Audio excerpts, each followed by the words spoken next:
Halo, apa kabar Anda semua? Ini saya ajak Anda kembali ngobrol dengan Bung Rocky Gerung, tapi kelihatannya wajahnya seger nih, walaupun semalam begadangan di puncak gunung ya, Bung Rocky. Ya, naik gunung biasa, menghindari buzzer.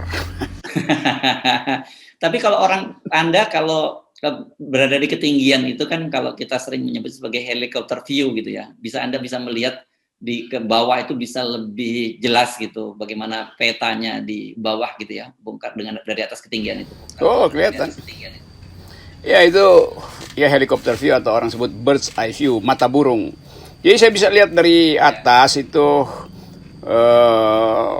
akun-akun FNN, petinggi-petinggi, pemuka-pemuka anti korupsi cewek itu pada digembok gitu. Akun-akunnya digembok. Kelihatan dari atas. Banyak banget. Iya, iya.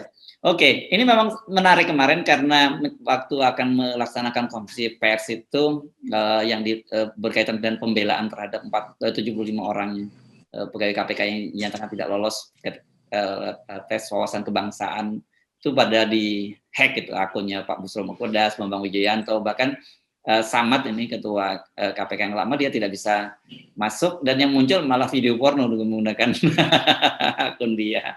Ini modusnya saya jadi ingat menjelang Pilpres lalu ini ya Bung Rocky ya. Ini modus dungu, nggak punya inisiatif lain atau kreasi lain itu pasang video porno. Tapi ini gejala yang ya bukan gejala umum, gejala yang biasa aja pada sebuah kekuasaan yang merasa terganggu tuh.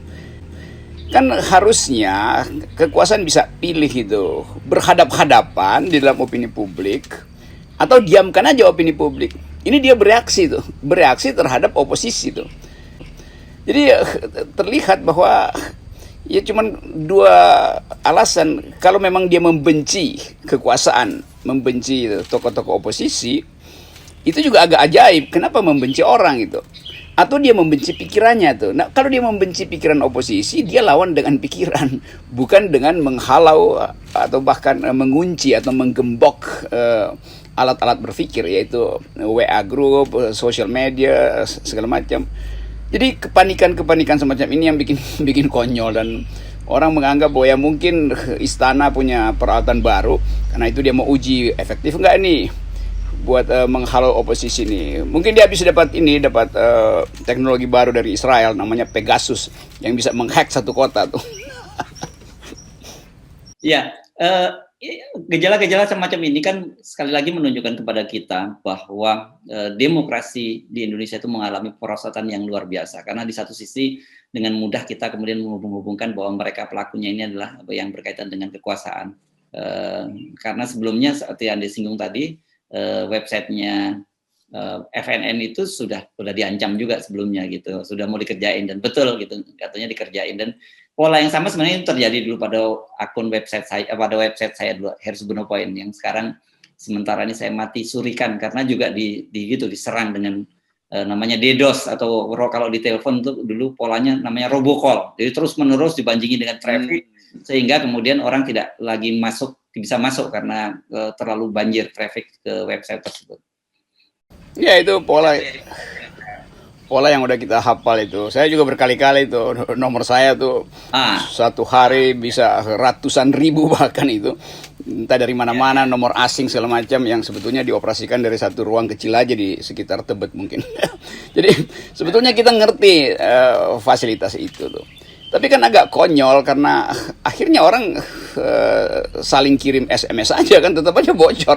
Yeah. Itu sama seperti upaya membentuk opini dunia melalui media-media tertentu di Timur Tengah, dan ternyata reporternya justru yang membocorkan bahwa itu dikendalikan. Jadi hal yang berulang yang nggak mungkin dilakukan lagi di abad 4.0 teknologi.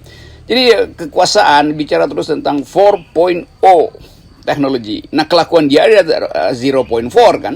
Kan ini kelakuan biadab sebetulnya kan, menghalangi orang bercakap-cakap itu. Termasuk percakapan oposisi. Ya monitor aja mestinya kan. Kan BIN punya peralatan, Istana punya peralatan, Menko Info punya peralatan. Monitor aja terus diam-diam intip itu, terus lakukan counter argumen, kan begitu. Dari dulu saya udah usulkan, saya mau bantu cara membuat counter argumen terhadap oposisi. Dulu saya usulkan itu supaya ada permainan yang sehat. Twitter saya juga dihack waktu itu kan. 2 juta follower saya dihack kan. Ya udahlah, mau diapain lagi tuh. Jadi betul-betul dipamerkan kebuta hurufan atau illiteracy dari istana terhadap demokrasi itu. Nanti istana akan bereaksi, oh ini kan bukan istana, ini ada orang-orang yang memang membenci kalian. Ya itu artinya disuruh istana. Kan orang yang membenci kita itu artinya menyayangi istana, gampang aja. Oke, tetapi kan sebenarnya sudah terbukti juga bahwa pola-pola semacam ini tidak efektif untuk mengungkap suara-suara kritis dari kelompok oposisi. Bahkan yang terjadi sekarang ini kan terjadinya yang kita sebut banyak sekali kelompok yang siuman gitu, yang orang-orang, para akademisi, kampus-kampus yang tadinya selama ini membebek pada kekuasaan kan sekarang sudah mulai berubah sikap, mulai sadar gitu. Nah, ini kan membuktikan bahwa apa yang mereka lakukan, bahwa pembungkaman itu tidak akan pernah berhasil.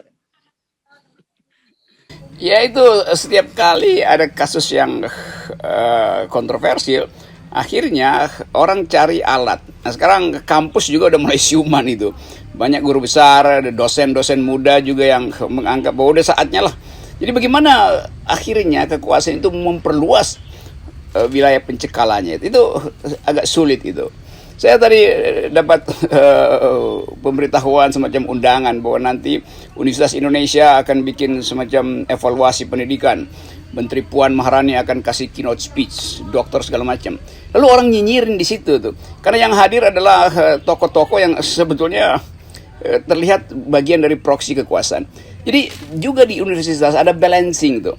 Sangat mungkin Ibu Puan Maharani akan mengucapkan sesuatu yang bermutu, sangat mungkin. Tapi udah keburu orang sinis gitu. Karena MBA-nya itu terlihat faksi dari kekuasaan. Jadi perimbangan itu yang terjadi. Sementara kita tahu orang nunggu Emil Salim yang ngomong di situ, orang nunggu Faisal Basri yang ngomong di UI, orang nunggu macam-macam kan, Bivitri Susanti ngomong di UI, itu nggak diundang.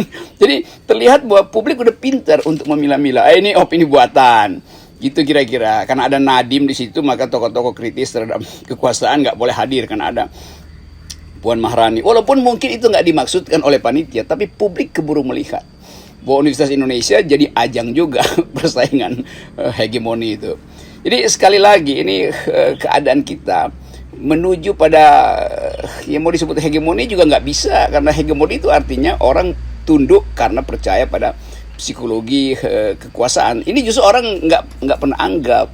Jadi udahlah kita anggap aja bahwa seluruh upaya menggembok pikiran rakyat itu akan diputuskan sendiri oleh gembok yang berkarat. Gemboknya udah lama berkarat. Oke.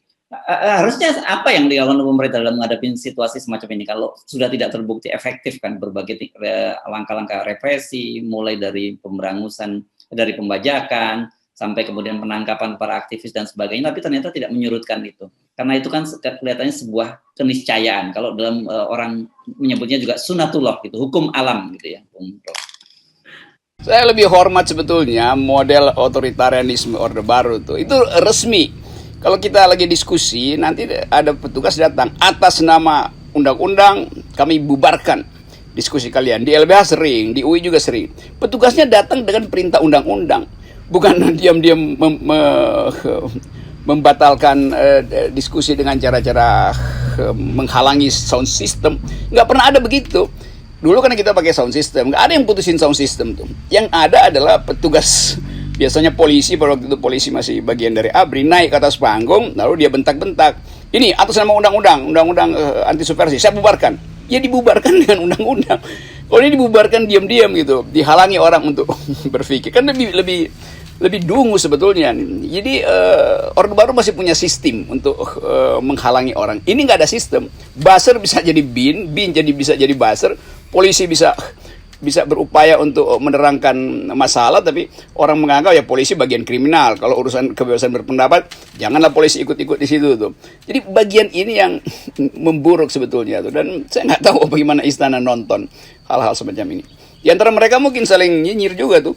Ngapain sih lu ganggu-ganggu WA ICW itu? Yang sana bilang, gue disuruh. disuruh berapa tebal amplopnya tuh. Jadi kira-kira begitu kita bayangkan tuh diskusi-diskusi di antara buzzer-buzzer Dungu itu.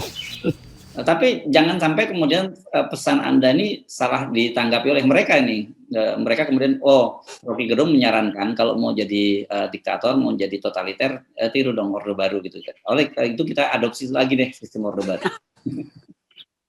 Dan kalaupun dia mau tiru nggak mampu, karena Orde Baru itu di dalamnya ada orang-orang yang berpikir kuat, ada teknokrat yang konsisten, intelnya itu otaknya bagus semua tuh, lepas dari efeknya. Tapi kalau yang sekarang itu sama sekali nggak ada.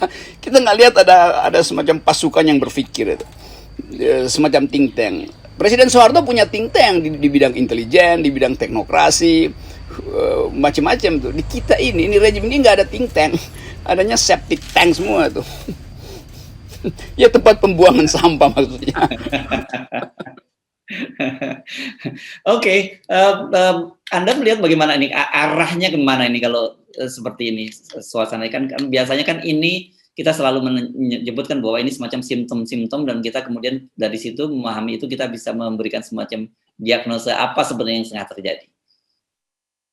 Ini yang sering kita sebut sebagai menjadi lengkapnya variabel-variabel sosiologi.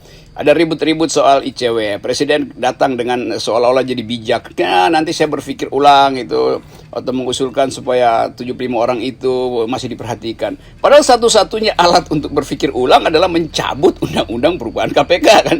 Jadi udah nggak ada caranya tuh, dan justru dalam perimbangan itu kita menganggap bahwa ini sinyal bahwa kekuasaan itu bahkan nggak bisa lagi memelihara jalur yang paling sederhana, yaitu berdebat opini itu. Jadi membatalkan opini dengan mengunci akun-akun kritis itu menandakan bahwa nggak ada orang yang berpikir di sana.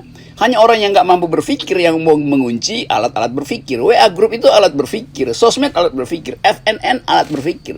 Yang sebetulnya mereka mesti senang karena ada perimbangan opini dan mencerdaskan tuh. Lain kalau FNN isinya maki-maki.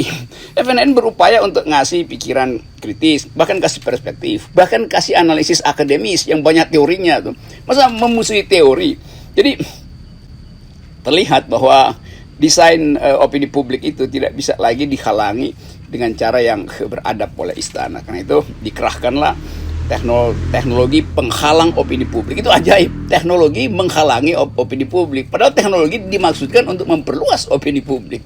Ini paradoksnya begitu.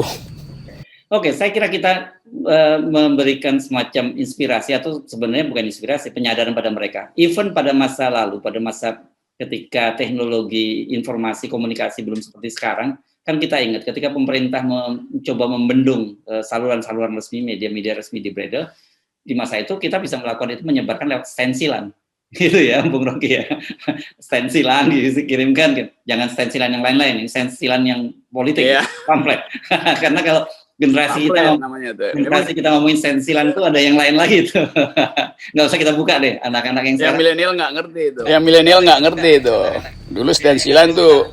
Stensilan dulu belinya di pojokan Pasar Baru atau Senen tuh beredar stensilan. Oke, nah sekarang kemarin saya juga. Yang sekarang yang diedarkan adalah, ya, itu cuma bagi ingatkan milenial bahwa ada periode di mana imajinasi itu dibentuk oleh stensilan. Yes, dan perlawanan terhadap rezim penguasa juga dilakukan melalui stensilan juga gitu ya. Ya. Nah, sekarang itu dulu saya kerjain tuh dulu. Ya. Kalau ingat-ingat itu dulu waktu mahasiswa kita terjemahkan banyak papers yang kritis pada Orde Baru.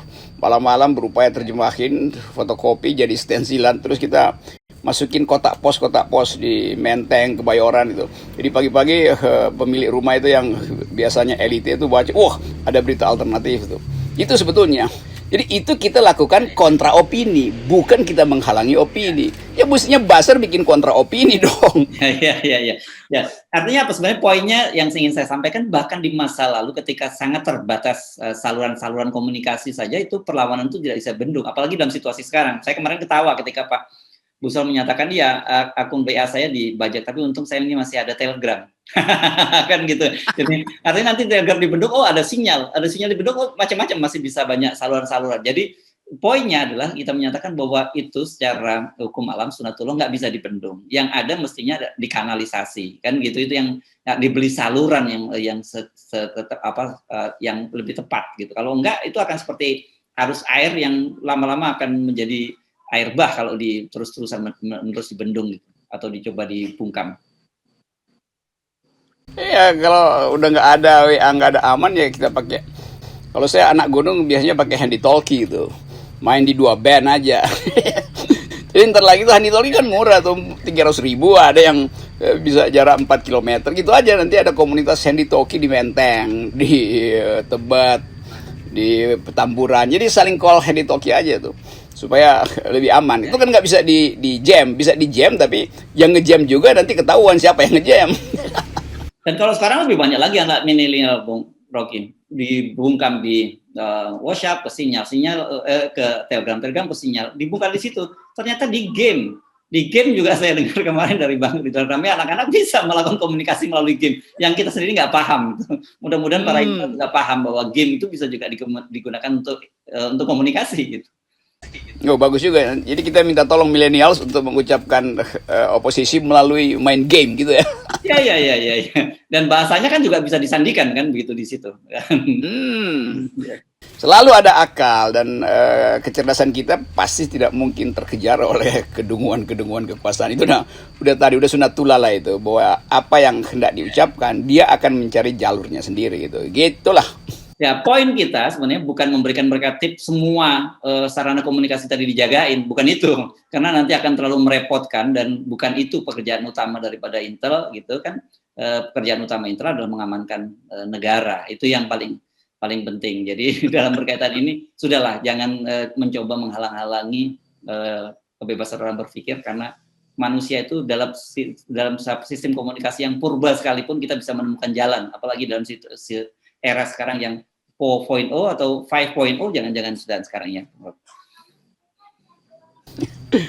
Kita belajar banyak di dalam upaya kita untuk menghasilkan demokrasi. Ujungnya adalah keterbukaan informasi. Jadi setiap kali pemerintah berupaya menutup informasi, indeks kita itu dipantau di luar negeri, otomatis itu defaultnya langsung bilang turun sekian poin.